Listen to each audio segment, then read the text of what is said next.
प्रभु महावीर अहिंसा के अवतार हैं, जागरण के देवता हैं, आचरण के आचार्य हैं, साधना के सूत्रधार हैं।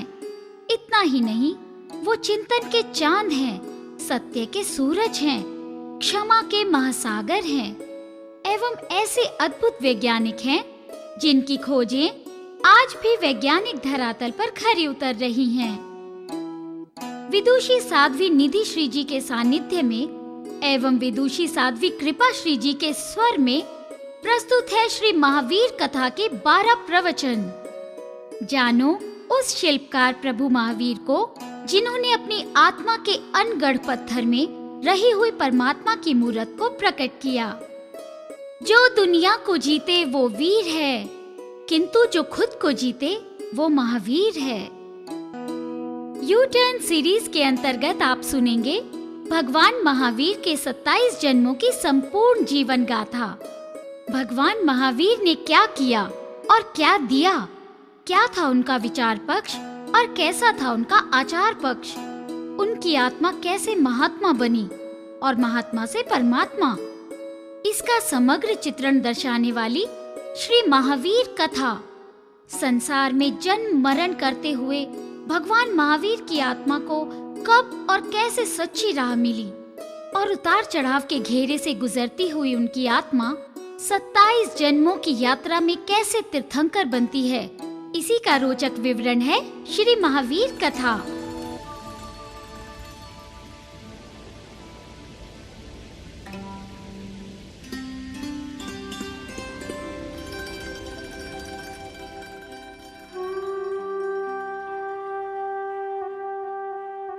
धर्म प्रेमी बंधुओं, माताओं एवं बहनों, आज का दिन नया उल्लास लिए आया है।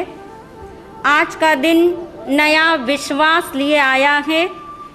आज का दिन एक स्वर्णिम दिन है, क्योंकि आज का दिन महावीर जयंती की खुशियां लेके आया है।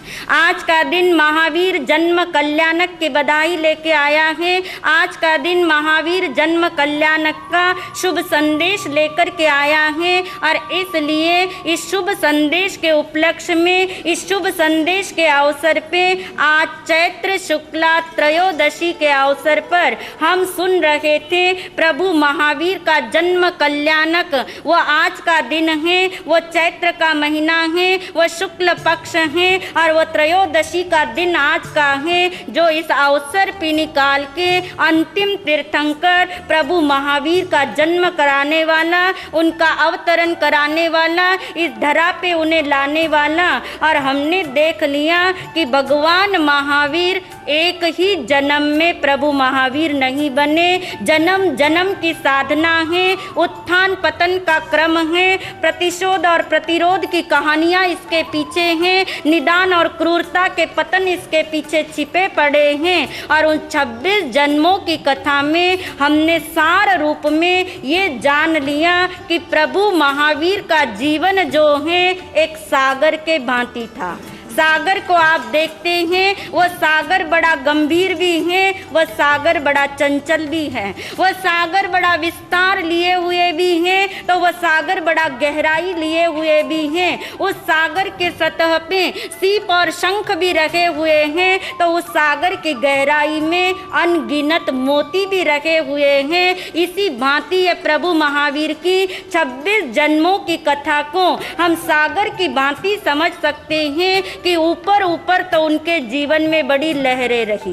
कभी आवेग की लहर है तो कभी अतिरेक की लहर है, कभी निदान की धारा है तो कभी प्रतिशोध की भी धारा है, कभी अपने आप का परिशोध करते हैं तो कभी तीर्थंकर गोत्र भी बांध लेते हैं। ये सारी लहरें बाहर में हैं, परंतु उस आत्मा में अनंत ऐसी गुणों की संपदा, रत्नों की संपदा भी छिपी हुई है। और अब वो समय आ गया कि 26 26 जन्मों की यात्रा उस प्रभु महावीर की संपन्न हुई। और यदि हम निचोड़ निकालें, यदि हम सार रूप में देखें कि इस 26 जन्म के अंदर प्रभु महावीर की घटना से और उनके तथ्यों से 2 सत्य उभर के आते हैं। यदि वो 2 सत्य हमारे भीतर में समा जाए तो ये महावीर जन्म कल्याणक अपनाना और मनाना सार्थक हो जाए। और वो 2 सत्य और 2 तथ्य जो हैं वो 26 जन्मों की उनकी कथा में उभर के आए हैं, जिनमें पहला तथ्य ये कहता है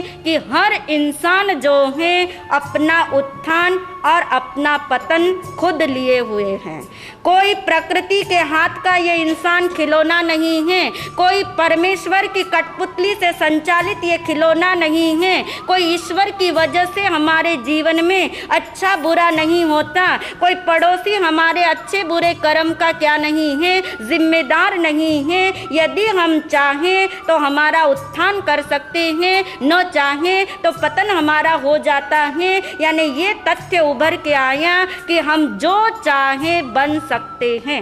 ये मनुष्य जीवन की यथार्थता है, ये आत्मा की अनंत शक्ति का प्रभाव है कि आत्मा जो चाहे वो बन सकती है। वो चाहे तो ऊपर चली जाए और वो न चाहे तो नीचे फिसलन होकर के पतन का रास्ता पकड़ ले। यानी ये तथ्य हमें बताता है, भ्रांतियों को दूर करता है कि यदि मन में ये संशय हो कि प्रकृति जैसा कराती है हम वैसा करते हैं, या ईश्वर जैसा कराते हैं हम वैसा करते हैं, मान के चलिए ना कोई प्रकृति ना कोई परमेश्वर दखलंदाजी देते हैं, हम स्वयं अपने जीवन के निर्माता हैं। पहला तथ्य ये उभर के आता है, हम स्वयं अपने जीवन के निर्माता हैं। उत्थान पतन अवरोध और प्रतिशोध सब कुछ करने वाले आत्मा स्वयं हैं। और दूसरा तथ्य जो कि बहुत चेतावनी देने वाला है, जीवन के अंदर हर तरह की सिखावनी पिरोने वाला है। और वो दूसरा तथ्य बताता है कि जब भी इंसान का पतन होता है तो 2 कारणों से होता है। कोई व्यक्ति हमारा पतन नहीं करता, कोई परमात्मा हमारा पतन करने नहीं आते, कोई पड़ोसी किसी तरह की दखलंदाजी देने नहीं आते। जब भी पतन होता है तो 2 कारणों से होता है, जो बड़ी स्पष्ट गाथा हमने सुन ली कि प्रभु महावीर की आत्मा ने जब भी पतन की राह पकड़ी तो मूल के अंदर या तो क्रोध का आवेश था या मद का अतिरेक था, या आवेग और आवेश है या फिर अतिरेक की धारा है। और इसलिए यदि इन दोनों पे ब्रेक लग जाए, आवेश और अतिरेक पे ब्रेक लग जाए, उपशम जीवन के अंदर आ जाए तो उत्थान हमारे हाथ में है। ये दूसरा बहुत बड़ा तथ्य और सत्य, और अनेक प्रकार के तथ्य इसमें उभर के आए हैं। पर निचोड़ रूप में यदि 2 भी तथ्य हमें याद रह गए तो ये पूर्व जन्म की कथा सुनना और सुनाना क्या हो जाए, सार्थक हो जाएगा। और उस 26वें जन्म के अंदर प्रभु महावीर की आत्मा 10वें देवलोक में है। 10वें देवलोक से चव करके यानी निकल करके प्रभु महावीर की आत्मा इसी अवसर पे निकाल के भरत क्षेत्र के अंदर कुंडलपुर नगरी, जिस कुंडलपुर नगर में 2 भाग बने हुए थे, एक क्षत्रिय कुंड था और एक ब्राह्मण कुंड था। ब्राह्मण कुंड में ब्राह्मणों का निवास था, क्षत्रिय कुंड में क्षत्रियों का निवास था। उस ब्राह्मण कुंड में ऋषभ दत्त नाम का ब्राह्मण देवानंदा ब्राह्मणी के साथ क्षत्रिय कुंड में कुंडलपुर में रहता था। और उसी कुंडलपुर के राजा सिद्धार्थ थे और महारानी कौन थी? त्रिशला थी। उस कुंडलपुर नगर के अंदर आषाढ़ का महीना था, शुक्ल का पक्ष था, षष्ठी का दिन था। और उस दिन प्रभु महावीर की आत्मा ने 10वें स्वर्ग से चव करके ऋषभ दत्त ब्राह्मण के घर में ब्राह्मण कुंड के अंदर देवानंदा की कुक्षी के अंदर अवतरण लिया। उनका अवतरण देवानंदा की कुक्षी में हुआ है। और तीर्थंकर बनने वाली आत्मा के लिए ज्ञानी कहते हैं जन्म से ही वह आत्मा तीन ज्ञान लेकर के आती है। मति ज्ञान भी है, श्रुत ज्ञान भी है, अवधि ज्ञान भी है। और अवधि ज्ञान के आधार पे प्रभु महावीर की आत्मा जानती थी कि अब मेरा च्यवन होना है, यानी मैं यहाँ से चलूँगा और मनुष्य का जन्म मुझे मिलेगा, ये वे जानते थे।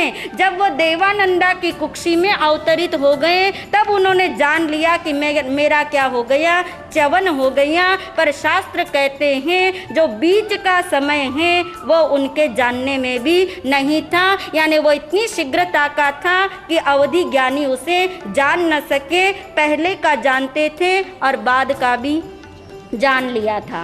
उस महावीर प्रभु का अवतरण हुआ, च्यवन हुआ, ब्राह्मण कुंड में हुआ, देवानंदा की कुक्षी में हुआ।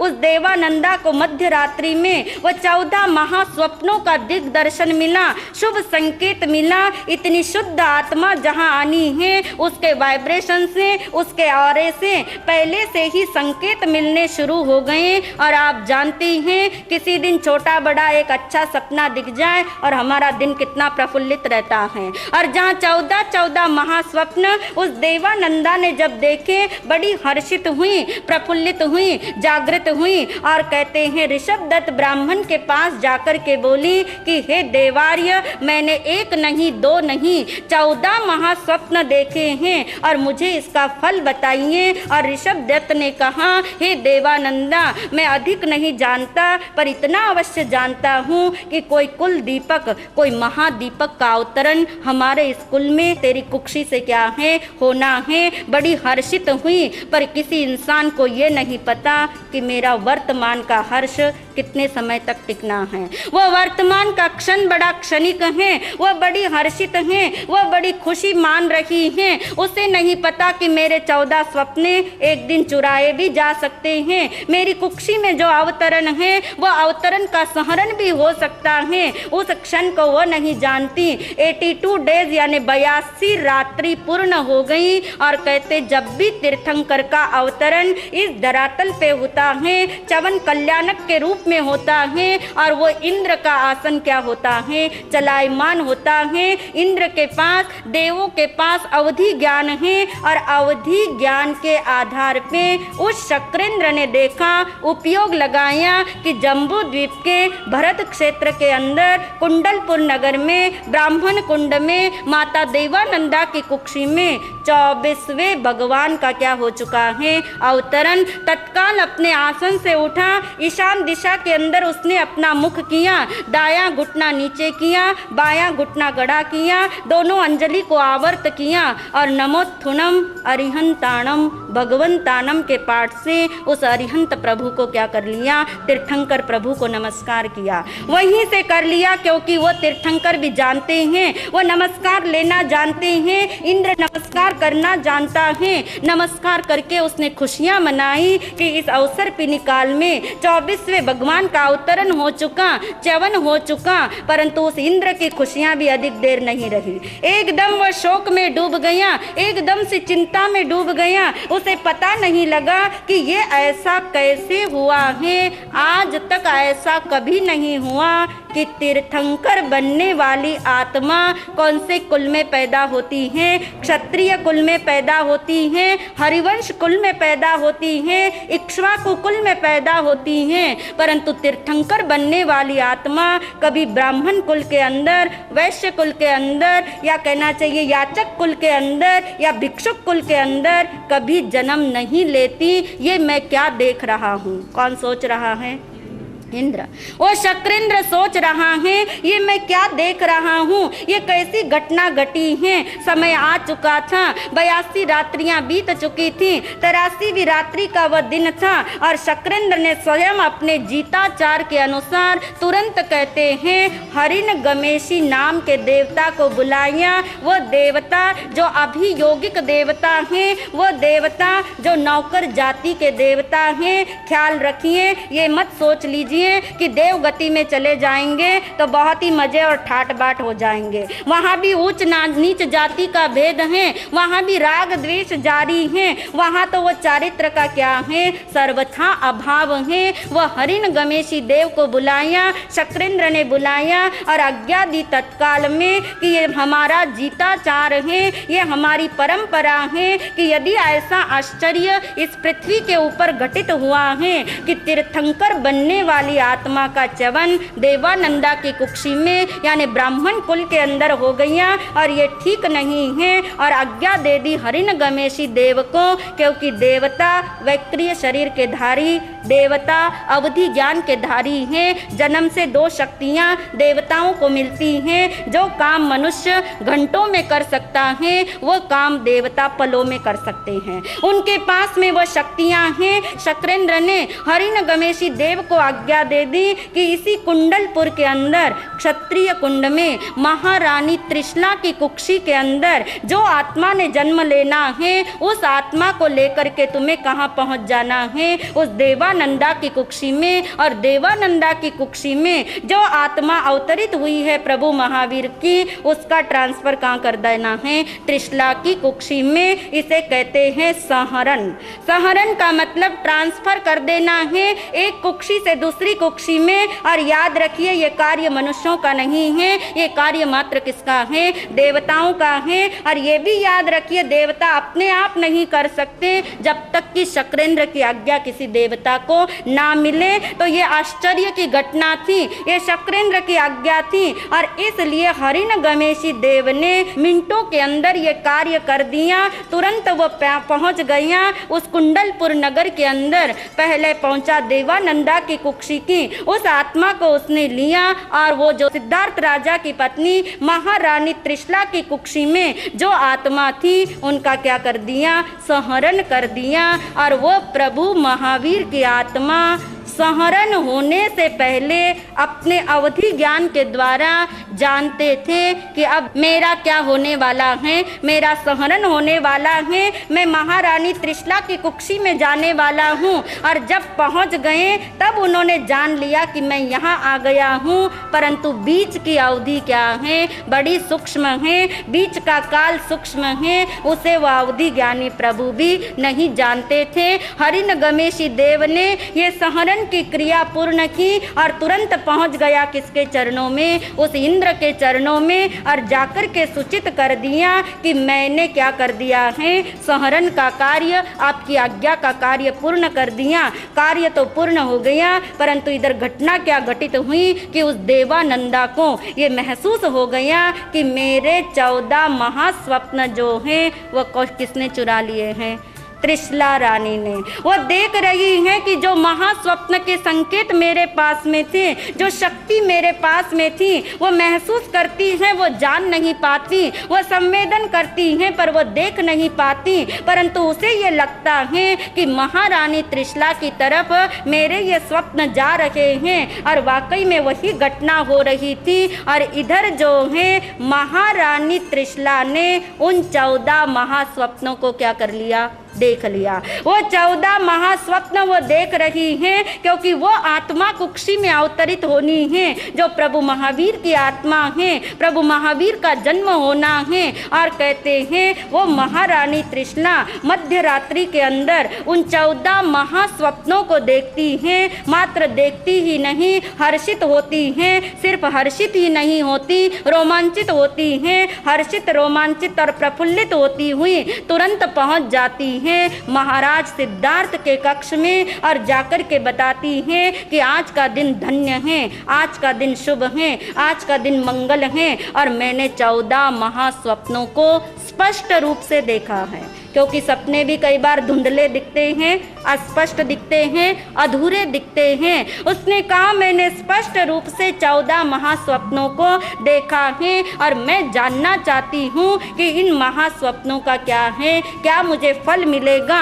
और तब कहते रात्रि के समय वो सिद्धार्थ राजा और तो क्या कर सकते थे, उन्होंने सिर्फ आश्वस्त किया महारानी को, उसकी खुशी में खुशी टपका दी कि हे महारानी, हमारे कुल के अंदर अंदर लगता है वो अवतार आएगा जो 14 राजू लोक के जीवों को क्या दे देगा, ठंडक पहुंचाएगा, शीतलता पहुंचाएगा।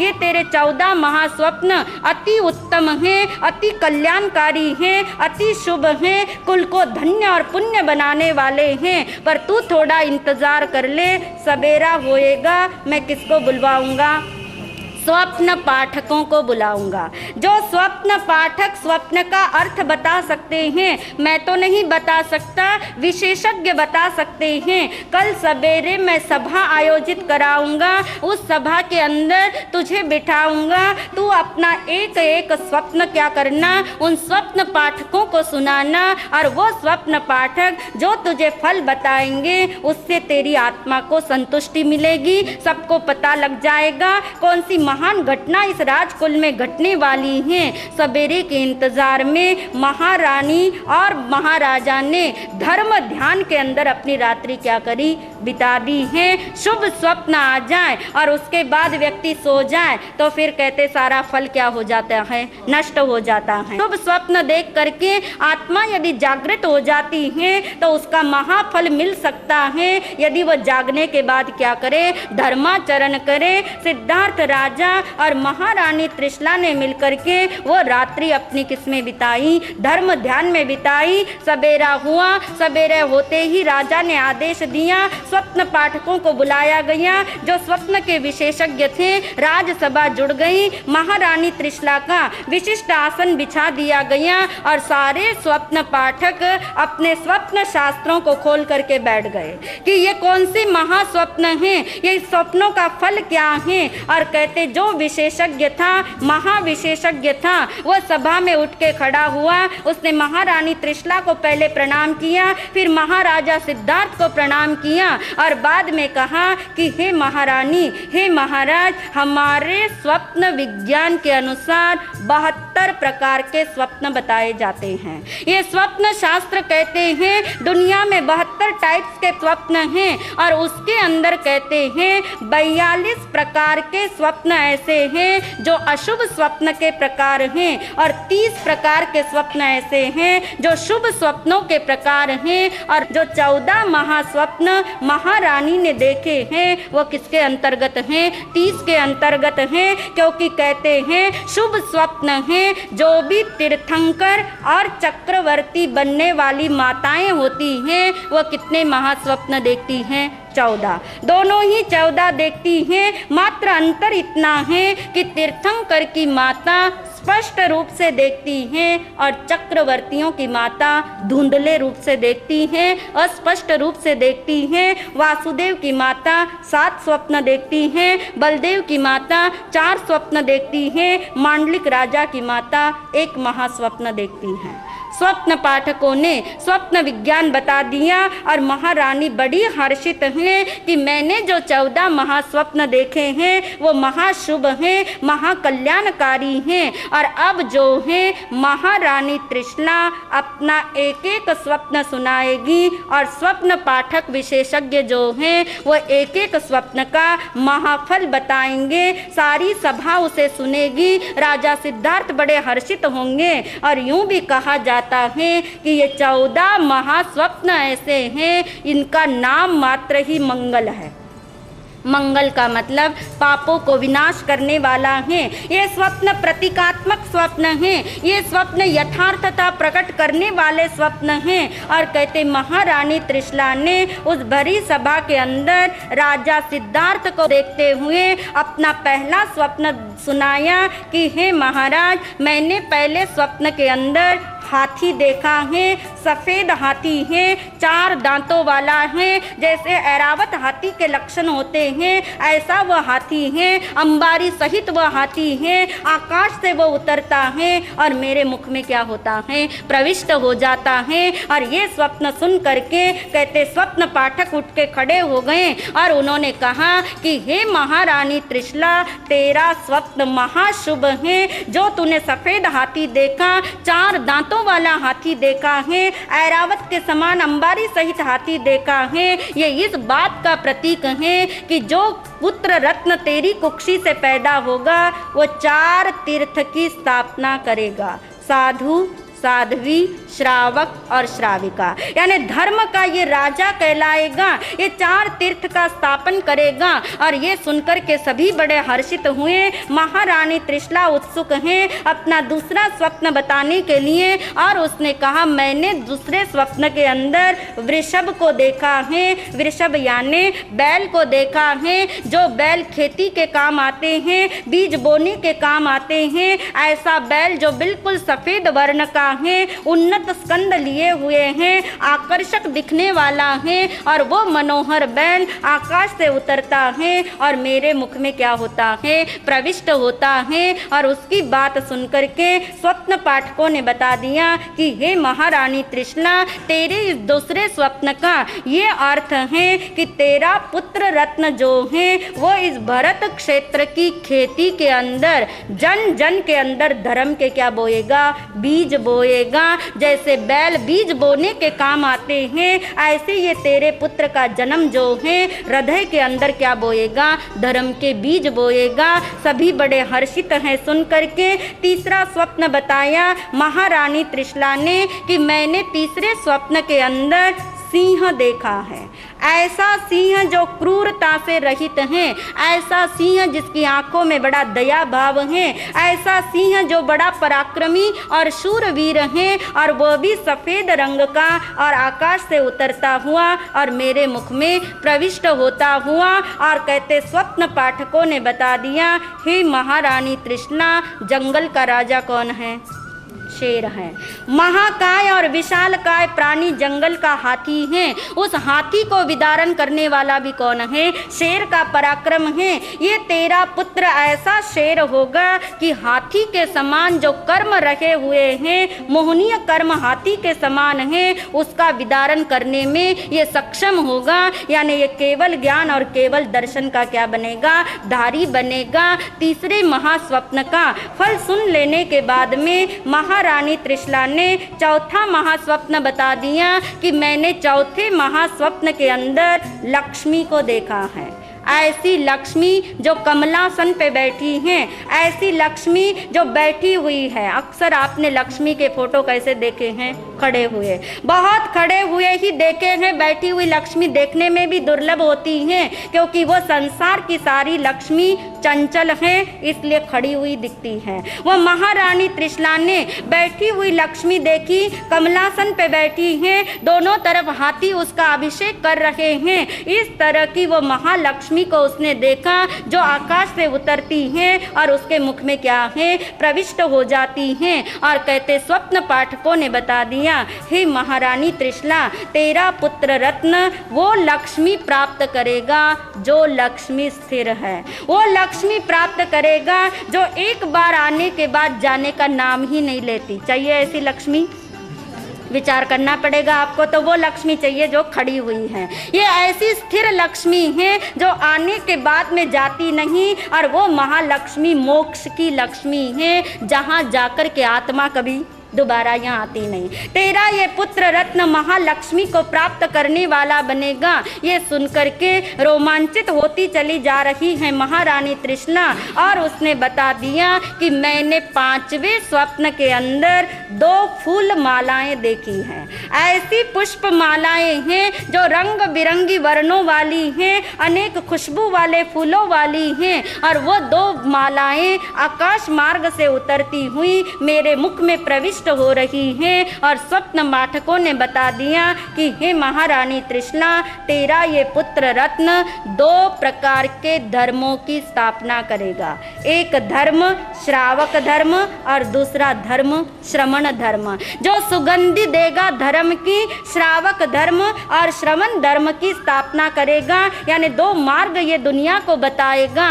और सुन करके सारी प्रजा बड़ी हर्षित है, और महारानी त्रिशला अपना छठा स्वप्न सुनाने को आतुर हैं। वह राजा सिद्धार्थ को बताती चली जाती हैं कि हे महाराज, मैंने छठे स्वप्न के अंदर पूर्णमासी का चंद्रमा देखा है जो 16 कलाओं से क्या है? युक्त है, और वह ऐसी शीतल चांदनी बिखेर रहा है, उसकी छटा तो देखती ही बनती है। और वो चंद्रमा आकाश से उतर के कहाँ प्रविष्ट होता है? मेरे मुख के अंदर प्रविष्ट होता है। और ये सुनकर के स्वप्न पाठकों ने बता दिया, हे महारानी तृष्णा, तेरी कुक्षी से ये अवतरण लेने वाला ये तेरा पुत्र रत्न जो है, जिसको देख करके लोगों को क्या मिलेगा, आह्लाद मिलेगा, जिसे देख करके लोगों को शीतलता मिलेगी, ये ठंडक देने वाला बनेगा।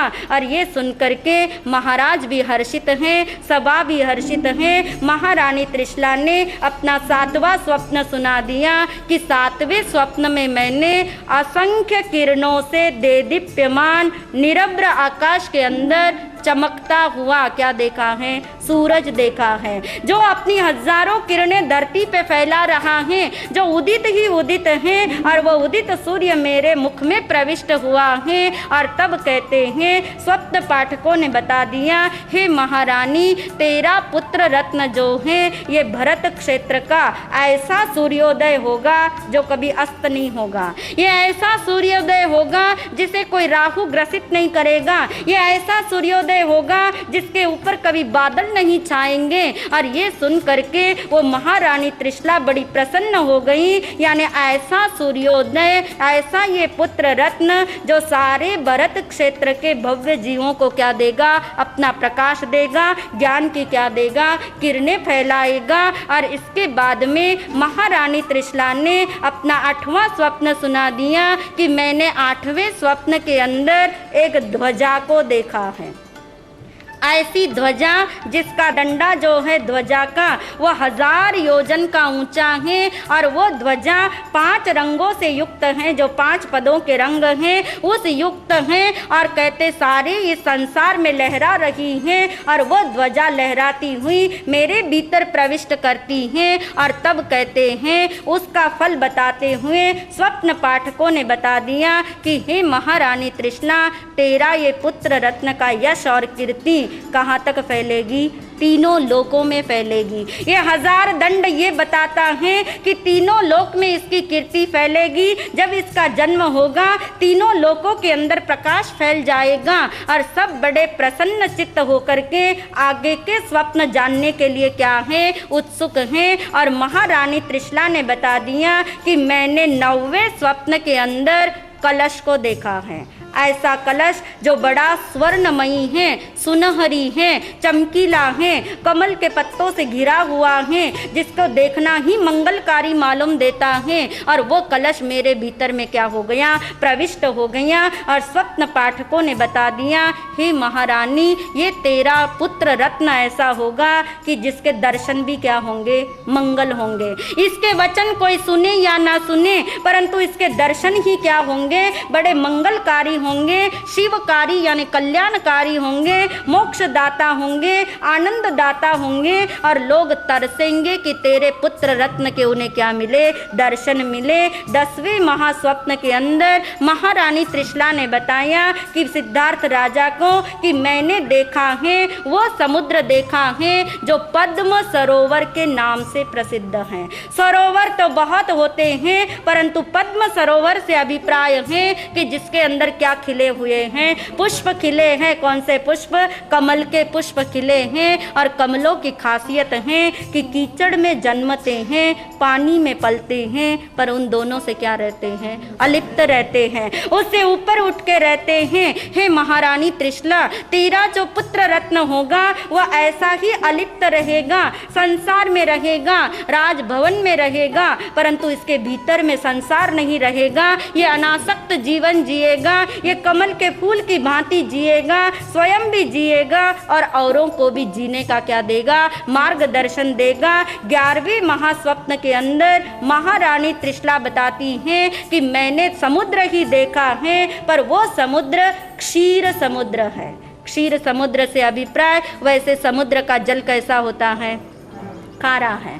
समुद्र का जल खारा होता है, पर क्षीर समुद्र से अभिप्राय है कि कैसा समुद्र देखा है जिसका जल क्या है, मीठा है। और ऐसा मीठा जल है जो खेती के भी काम आए। ऐसा मीठा जल जो है पीने वाले की क्या बुझाए, प्यास भी बुझाए, उन्हें तृप्त भी कर दें। और स्वप्न पाठकों ने समझा दिया कि हे महारानी तृष्णा, क्षीर समुद्र देखने का फल तेरा ये होगा कि जो भी कोई आत्मा आत्मा इसके चरणों में आएगी, उसकी जिज्ञासा की उसे क्या मिलेगी? तृप्ति मिलेगी। प्रश्नों के उसे उत्तर मिलेंगे, ज्ञान के उनको खजाने मिलेंगे। यानी ऐसी मिठास और ऐसी तृप्तता का खजाना देने वाला कौन बनेगा? तेरा पुत्र बनेगा। और 12वें स्वप्न के अंदर महारानी त्रिशला ने देव विमान देखा है।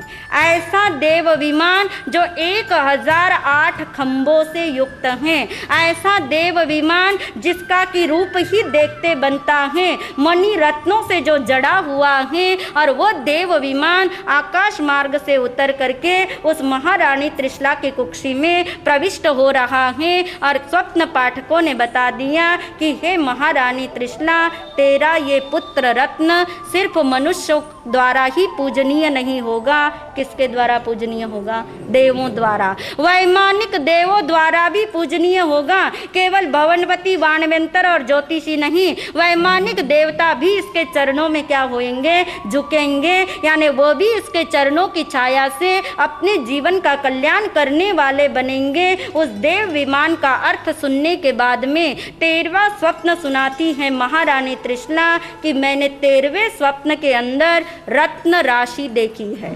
84 प्रकार के रत्न दुनिया में होते हैं और वो 84 प्रकार के रत्न 5 वर्णों से युक्त होते हैं। और वो चमकते और जगमगाते रत्न की राशि आकाश से निकलती है और मेरे उदर में प्रविष्ट हो जाती है। और उस रत्न राशि का स्वप्न पाठकों ने फल सुना दिया कि हे महारानी, तेरा ये पुत्र रत्न जो है वो अपनी आत्मा के भीतर में ऐसी अनंत गुण रत्नों की राशि लेकर के क्या होगा? जन्मेगा। उस गुण रत्नों की राशि, अनंत गुणों की राशि, अनंत जगमगाते गुण वो इसी जीवन में क्या करेगा? प्रकट करेगा। और 14वां महास्वप्न सुनाते हुए महारानी त्रिशला कहती हैं कि मैंने इस अंतिम स्वप्न के अंदर अग्नि तो देखी है, पर वह अग्नि कैसी है? निर्धूम अग्नि है। निर्धूम का मतलब जिसका कोई धुआं नहीं है। यानी धुएं से रहित अग्नि संसार के अंदर देखी नहीं जा सकती, क्योंकि अग्नि ईंधन से पैदा हुई है। ईंधन है तो धुआं है, परंतु ये ईंधन के अभाव में अग्नि है, धुएं से रहित अग्नि है। और इसकी जो ज्वालाएं हैं, इसकी जो लपटें हैं, वो इतनी दूर दूर तक जा रही हैं, जो महारानी त्रिशला कहती हैं जहाँ तक मेरी नज़र भी नहीं पहुँच पाती। और ये सुनकर के स्वप्न पाठकों ने 14वें स्वप्न का महाफल सुना दिया कि ये तेरा पुत्र रत्न ऐसी अग्नि भीतर में जलाएगा, तपस्या की अग्नि जलाएगा, जो ज्वाला भी बनेगी, ज्योति भी बनेगी, जो लोगों को प्रकाशित भी करेगी और कर्मों का इसका क्या करेगी? दहन भी करेगी। ऐसी तप की अग्नि को प्रकट करने वाला ये तेरा पुत्र रत्न बनेगा। 14 की 14 महास्वप्नों का फल सुन करके बताइए कौन माता पिता होंगे जो हर्षित नहीं होंगे? कौन सी जनता होगी जो हर्षित नहीं होंगी? सब बड़े हर्षित हुए। स्वप्न पाठकों को बहुत सी दक्षिणा दी गई और तृप्त करके उन्हें भेजा गया। और महारानी त्रिशला को बार बार सबने नमन किया। महारानी त्रिशला को नमन नहीं है, उसकी गोदी को नमन है, उसकी कुक्षी को नमन है। जिस कुक्षी में प्रभु महावीर ने अवतरण लिया है, उसकी उस कुक्षी को सबने नमन किया। सभा विसर्जित हो गई। जो जहाँ से आए थे स्वप्न पाठक चले गए और महारानी त्रिशला और महाराजा सिद्धार्थ बड़े प्रसन्न हैं। एक एक दिन अपने प्रसन्नता से बिता रहे हैं। चारों तरफ खुशियाँ ही खुशियाँ हैं। और एक दिन ऐसा प्रसंग घटित हुआ कि महारानी त्रिशला उद्यान के अंदर बैठी हुई थी, बगीचे में बैठी हुई थी। राजकीय उद्यान था, झरने बह रहे थे, पुष्प खिले हुए थे, उस पलने के अंदर झूल रही थी। और इतने में कहते हैं सिद्धार्थ राजा का आगमन भी कहाँ हो गया? उसी उद्यान में।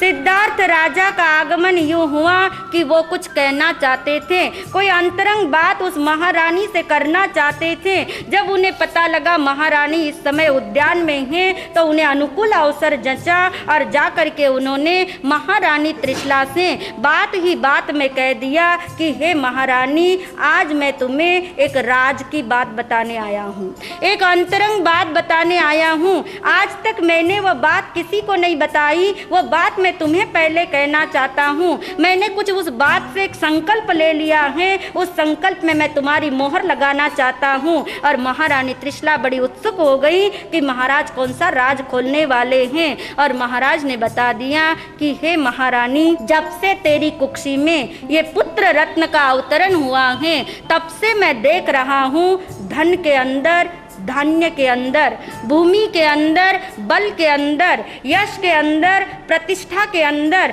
चारों तरफ राजकुल में ही नहीं, समस्त नगरी में ही नहीं, चारों ओर दिग दिगांतर तक क्या हो रही है? वृद्धि हो रही है। हर चीज में वृद्धि हो रही है। राजकोष भी बढ़ रहा है, वंश भी बढ़ रहे हैं, कुल भी बढ़ रहे हैं, चारों तरफ लोग भी बड़े खुश हैं। और ये देख करके महाराज ने कहा महारानी को कि हे महारानी, मैंने ये सोच रखा है कि जब ये पुत्र रत्न अवतरित होगा, हम इसका यथा गुण तथा नाम रखेंगे। जो इसका गुण है कि इसके आने मात्र से चारों तरफ क्या हो रही है? वृद्धि हो रही है। तो हम इसका नाम वर्धमान रखेंगे। क्या रखेंगे? वर्धमान रखेंगे, क्योंकि इसके आने से क्या हो रही है? वृद्धि हो रही है। और ये सुनकर के महारानी त्रिशला की खुशी में भी क्या हो गई? वृद्धि। उसने बड़े खुशी खुशी हाँ भर दी कि बिल्कुल महाराज आप सही कहते हैं, ऐसा ही होगा। और क्या होगा कि हम गुण निष्पन्न ऐसा नाम रखेंगे, वर्धमान इसका नाम रखेंगे। समय व्यतीत हो रहा है और आप जानते हैं खुशी का समय जल्दी से क्या है? बीत जाता है। 6-6.5 महीने बीते होंगे कि कहते एक दिन विचित्र घटना घटी। ऐसी विचित्र घटना घटी जिसने रंग में भंग डाल दिया। ऐसी विचित्र घटना घटी कि महारानी त्रिशला बेहोश हो गई। ऐसी विचित्र घटना घटी कि दासियां परेशान हो गई। और उस अजीब घटना ने कहते हैं सिद्धार्थ राजा को भी हिला दिया। समझ नहीं आया क्या हुआ, क्योंकि महारानी त्रिशला बैठी हुई थी अपने महलों के अंदर, राग रंग के अंदर बैठी हुई थी, आमोद प्रमोद के अंदर बैठी हुई थी, नाट्य मंडली सामने चल रही थी, संगीत गाए जा रहे थे, चारों तरफ आमोद प्रमोद वाला सीन था।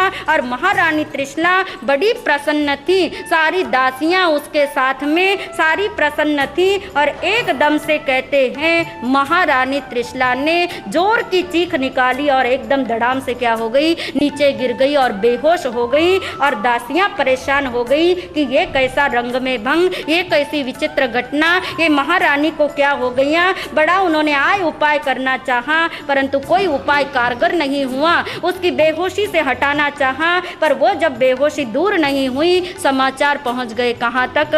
सिद्धार्थ राजा तक। स्वयं सिद्धार्थ राजा भी आ गए। उन्होंने भी उपचार किए, परंतु कुछ नहीं हुआ।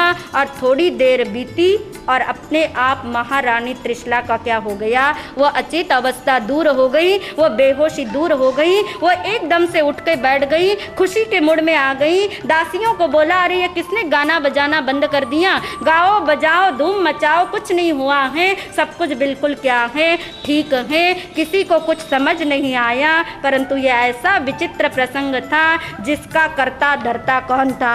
वर्धमान था, जो कुक्षी में पलने वाला 6.5 महीने का ही अभी हुआ है, परंतु अवधि ज्ञान लिए हुए हैं। उस अवधि ज्ञान के आधार पे प्रभु महावीर ने सारी दुनिया को पहला पाठ पढ़ाया है। और शायद आज हमारी दुनिया में, आज हमारे परिवारों में, आज हमारे समाजों में, आज हमारे जीवन में ये पहला पाठ बिल्कुल भूल चुका है। इस पहले पाठ की बहुत ज़रूरत है। जन्म लेने से पहले उन्होंने शिक्षा दी है। और कई बार इस संसार के अंदर आप देखते हैं कि करते तो हम कुछ अच्छे के लिए हैं, पर परिणाम क्या आ जाते हैं? बुरे आ जाते हैं। शुभ भावों से किया गया कार्य भी अशुभ नतीजा ला देता है।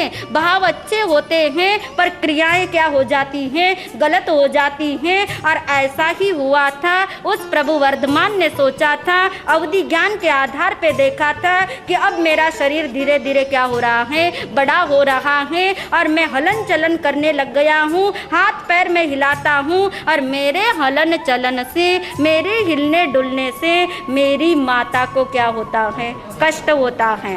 और मेरे अंदर तो वो शक्ति है कि मैं अपने अंग उपांग क्या कर सकता हूँ, संकोच सकता हूँ, अंग उपांग को स्थिर कर सकता हूँ। जन्म के बाद इतने महाध्यान लगाने हैं, इस अवस्था में क्या कर बैठता हूँ, ध्यान लगा लेता हूँ। और ये सोच करके कि उस माता को मेरे हलन चलन से क्या ना हो, कष्ट ना हो।